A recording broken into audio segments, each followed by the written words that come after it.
additional information in emails written by Peter Mandelson, the Prime Minister has asked the Foreign Secretary to withdraw him as ambassador to the United States. The emails show, Mr. Speaker, that the depth and extent of Lord Mandelson's relationship with Jeffrey Epstein is materially different from that known at the time of his appointment. In particular, Labour's crisis of leadership, Starmer's crumbling authority. Right then, before we dive into what might be the most damaging political crisis Labour has faced in decades, do us a favour and hit that subscribe button.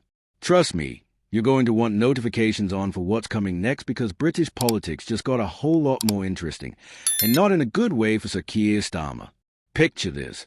It's a crisp morning in Westminster, the sort where you can almost taste a political intrigue in the air, and suddenly the Labour Party finds itself in the kind of mess that would make even the most seasoned spin doctor reach for the strongest coffee available.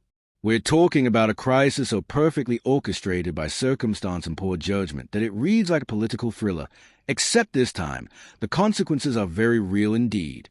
The Peter Mandelson affair, and yes, we're calling it an affair because that's precisely what it is, has blown up in spectacular fashion, leaving Sir Keir Starmer looking less like the steady hand he promised to be and more like a man desperately trying to plug holes in a rapidly sinking ship. The dismissal of Mandelson from his senior diplomatic post in Washington isn't just another political reshuffling. It's a seismic shift that sent shockwaves through the corridors of power and raised questions that go to the very heart of Labour's leadership. Now, let's talk about Jeffrey Epstein, shall we?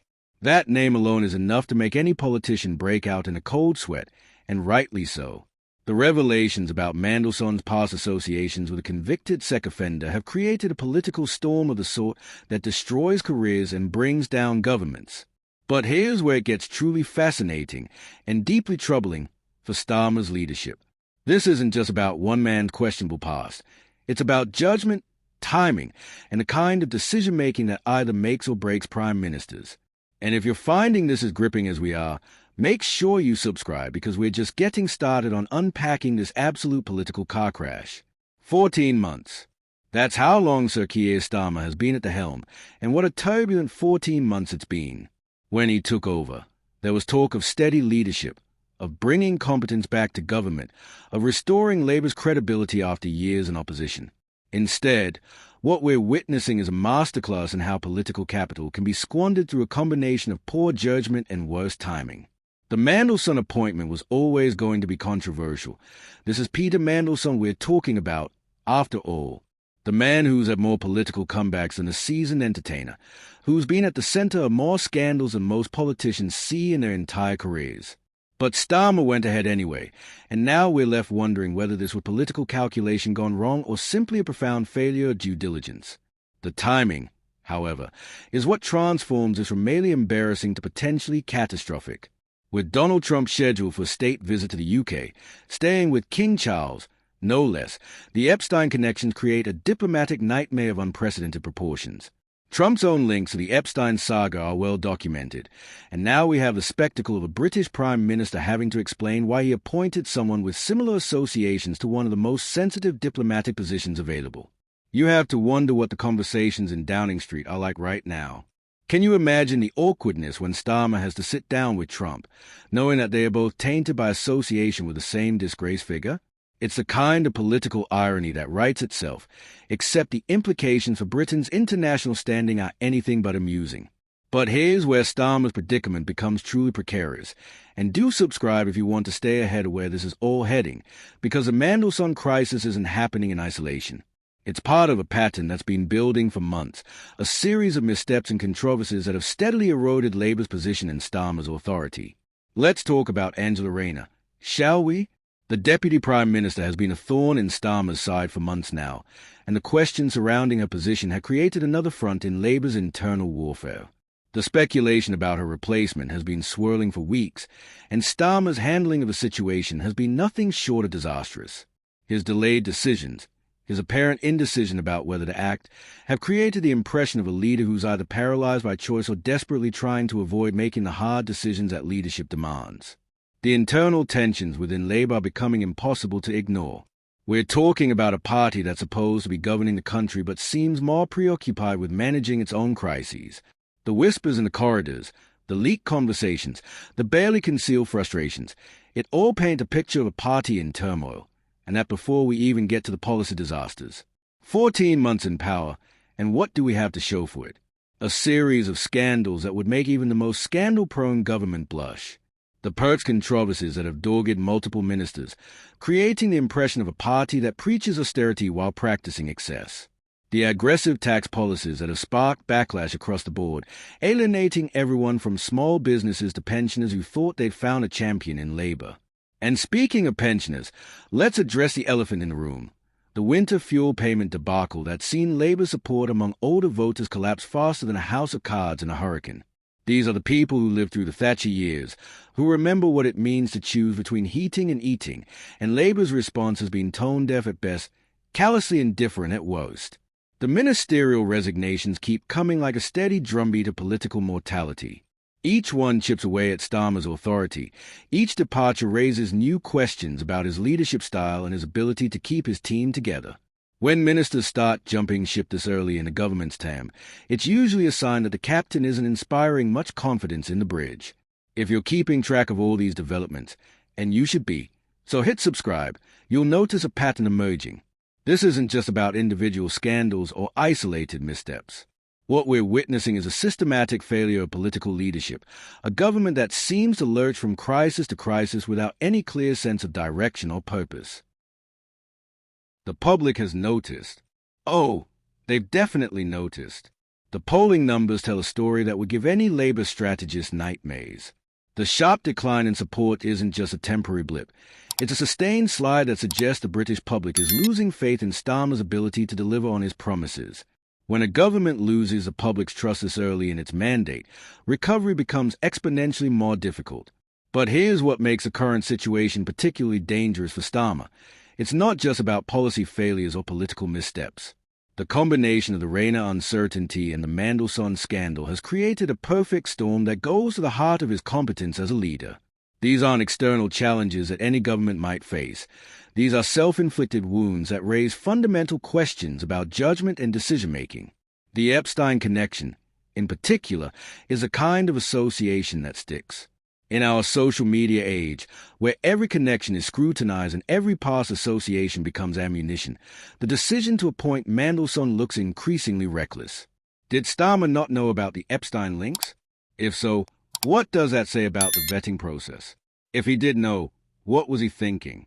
These are the questions that keep prime ministers awake at night, and they're the questions that opposition leaders dream of asking at prime ministers' questions. Can you imagine the field day the Conservatives are having with this material? The attack lines write themselves. A prime minister who can't be trusted to properly vet his own appointments, a government that puts political convenience ahead of national security, leadership that's always one scandal away from the next crisis. The diplomatic implications are staggering when you really think about them. Britain's relationship with the United States is a cornerstone of our foreign policy, the foundation upon which so much of our international influence rests. To have that relationship potentially compromised by poor judgment in a single appointment is the kind of mistake that can define a premiership, and not in a good way. And let's be brutally honest about the Trump visit, because this is where politics meets reality in the most uncomfortable way possible. Here we have two men, both with connections to Jeffrey Epstein, having to pretend that this isn't the most awkward diplomatic encounter since the last time British and American politics collided over a sex scandal. The optics alone are enough to make any communications director reach for the resignation letter. You know what the most damaging part of all this is? It's not just the individual scandals or the policy failures, though those are certainly damaging enough. It's the sense that Starmer has lost control of his own narrative. A successful prime minister sets the agenda. They don't spend their time responding to crises of their own making. But that's exactly where Starmer finds himself, constantly on the back foot, always explaining, never leading. Make sure you're subscribed because we're going to be covering every twist and turn of this developing story. And trust me, there are going to be more twists. The internal dynamics within Labour paint an even more troubling picture. When a party starts eating itself alive in public, when the infighting becomes impossible to ignore, it's usually a sign that confidence in the leadership has collapsed beyond repair. The speculation about Rayner's replacement isn't just Westminster gossip. It's a reflection of deeper structural problems within the party itself. Think about it. How does a deputy prime minister become such a liability that her own party starts openly discussing her replacement? Either the appointment was wrong from the start, or something has gone catastrophically wrong along the way. Either way, it reflects poorly on Starmer's judgment and his ability to manage his senior team. The leaked conversations, the anonymous briefings, the carefully placed stories in sympathetic newspapers. This is a classic pattern of a party in crisis, where loyalty becomes a scarce commodity and self-preservation becomes a primary motivation. When politicians start looking to their own survival rather than the collective good, governments begin to crumble from within. What's particularly striking about Labour's current predicament is how quickly things have deteriorated. 14 months ago, there was genuine optimism about what a Labour government might achieve. The manifesto promises seemed credible, the team appeared competent, and Starmer himself projected the kind of steady authority that British politics had been lacking. Fast forward to today, and we're looking at a government that seems to be defined more by its scandals and its achievements. The pensioner backlash deserves particular attention because it reveals something fundamental about Labour's political instincts, or lack thereof. This is a demographic that should be natural Labour territory, people who've lived through economic hardship and understand the value of social solidarity. To alienate them so comprehensively, so early in a government's term, suggests a political tone deafness that's almost breathtaking in its scope. The winter fuel payment controversy wasn't just a policy failure. It was a communications disaster that revealed a government completely out of touch with the lived experience of ordinary people. When you're asking pensioners to choose between heating and eating while your ministers are claiming expenses for luxury items, you've lost a moral authority that's essential for effective governance. And the ministerial resignations keep coming. Each one is a vote of no confidence in Starmer's leadership, a public declaration that serving in his government has become more liability than opportunity. When ministers start calculating that their careers are better served outside the tent than inside it, you know the writing is on the wall. The cumulative effect of all these crises, the Mandelson scandal, the Rayner uncertainty, the policy failures, the communication disasters, has been to create an impression of a government that's fundamentally incompetent. Not just unlucky, not just facing difficult circumstances, but actually incompetent at the basic task of governing. This is Starmer's most precarious moment since becoming Prime Minister, and possibly since becoming Labour leader. The combination of external pressure and internal dissent has created a perfect storm that threatens not just individual careers but the entire Labour project. When a government loses credibility this comprehensively, this quickly, recovery becomes a Herculean task that requires political skills Starmer has yet to demonstrate he possesses. The international ramifications extend far beyond the immediate embarrassment of the Trump visit.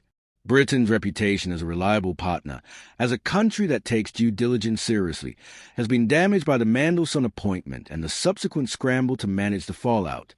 Our allies are watching, our enemies are taking notes, and our friends are starting to ask uncomfortable questions about British competence. In the intelligence community, where trust and credibility are currency, the Epstein associations create complications that will outlast any individual appointment.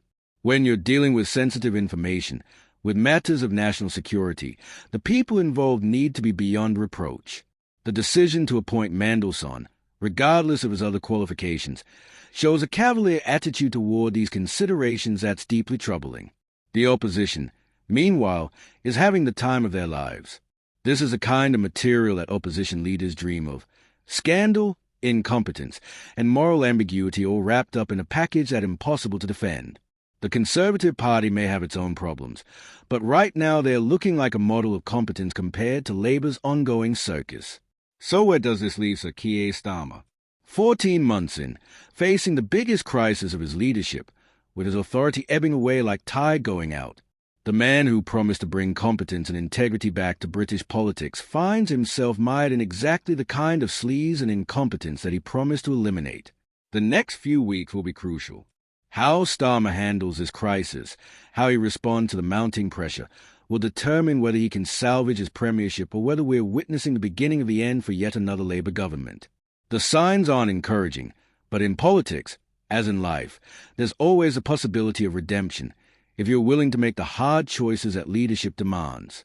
What we can say with certainty is that British politics has rarely been more fascinating or more unpredictable. The old certainties are crumbling. The established order is under pressure, and we're witnessing changes that will reshape the political landscape for years to come. This is exactly why you need to subscribe to UK Connors, because we'll be here to guide you through every twist, every scandal, every revelation that emerges from this extraordinary period in British political history. The story is far from over, and the next chapter promises to be even more dramatic than what we've seen so far.